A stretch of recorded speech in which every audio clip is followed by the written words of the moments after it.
Operation American Dream, don't go away.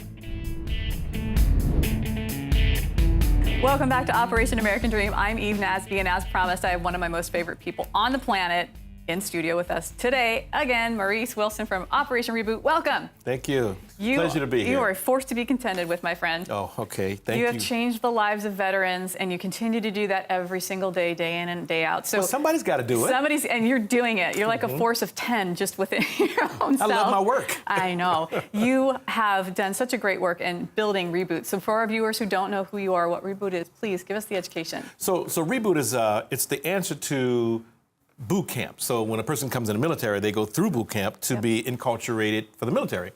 But nobody undoes or reprograms them coming out. So that's what Reboot does, is helps them readjust their thinking, re-socializes them, helps them refocus on a new life after the military, in a nutshell. Right, so they're in boot camp and they're getting yelled at and broken down mentally and physically, and then rebuilt up, and then poof, they're out to get a civilian job someplace, but they're still carrying this mentality of being in the Marines or the Army or Air Force, whatever. Well, you know, and an interesting point is that we have a current class going on right now. They have a Marine in there who's a Master Gunnery Sergeant, 30 years. Wow. And he was stuck in Marine Corps mode. Yeah. And he couldn't understand why his family just didn't warm up to him.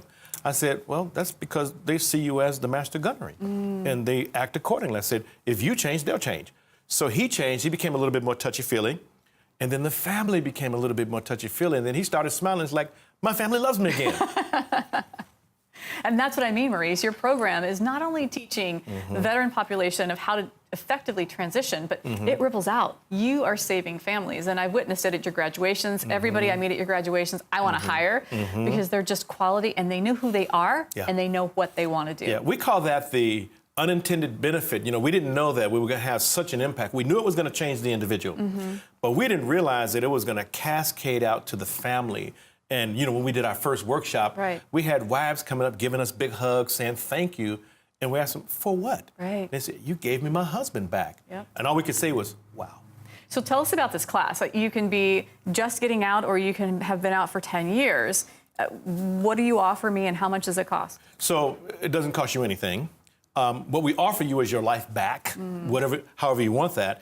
And it doesn't necessarily have to be today, tomorrow, 10 years. It could be 20 years. I think I shared with you that in 2014, around February, we rebooted 20 Vietnam-era veterans in Detroit, Michigan, who had just been, I mean, they were all homeless.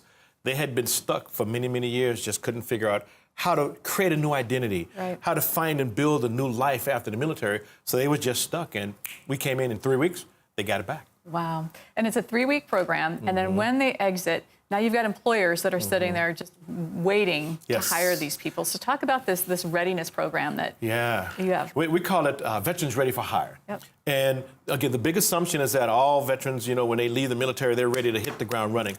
Well, the desire is to hit the ground running. Perhaps even the need is to hit the ground running. But from a readiness perspective, roughly about 80% want to rebuild their careers. 80%. So, yeah, of 200,000. So that's a large workforce. And so they have to go through a retraining process. And part of the retraining process is sort of like a two-step. One is we call it the soft skills, which is the one thing that employers are most desirable of, is the soft skills of the individuals. And then the hard skills. So they have to go through the hard skill retraining as well as the soft skills retraining, because the military spends 8 weeks on the soft skills development piece and then reinforces it during the military. So you do have to get a reboot when you get out. Now, what about the veteran workforce development? So that's one of my passions now. And so, again, I don't go under the assumption that every time a person takes off the uniform, they're ready to step into a civilian job. My belief is that whenever we take off the uniform, it's a process, which means that we have to analyze the market.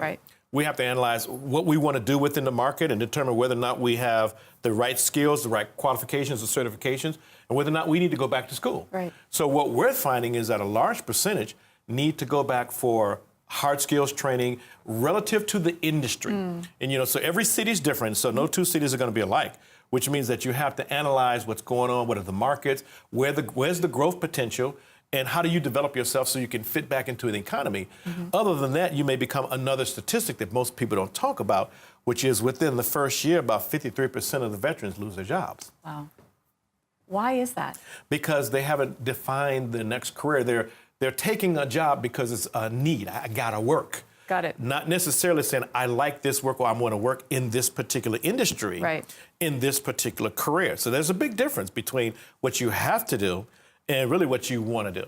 Well, I think what you're producing is exceptionally gifted, rebranded, rebooted employees. And tell our viewers how the employers can get a hold of you. And then if you're a veteran and you're looking to become a part of this program, how can they get a hold of you? It's very, very easy. So for the employers, just come to www.nvtsi.org. NVTSI, got it. National Veterans Transition Services Incorporated. Got it. They can call me on the phone. Can I give my cell number? You can. 602-2577. You can call me directly.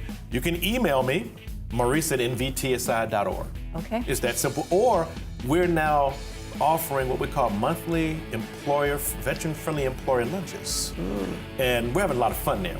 Our first one we did last month, we had about 50 employers show up. It's big fun. Yes. And we learned a lot, they learned a lot, and it's all about connecting everybody, getting everybody on the same page, speaking the same language, understanding what they're dealing with, and then building bridges and looking at best practices. Outstanding. Thank you so much, Maurice. You are always a delight to have on the show. Thank you for the energy that you bring to us, and thank you how you are changing lives here in San Diego, one military person at a time. Thank you so much. For those of you who need assistance in transitioning out of the military, or maybe you've been out for a while and you still need help, please feel free to reach out to Maurice. His website's across the bottom of your screen. Feel free to call him as well. And if you're an employer looking to hire outstanding veteran talent, again, reach out to Maurice. He can help you. We'll be right back with more of Operation American Dream. Don't go away.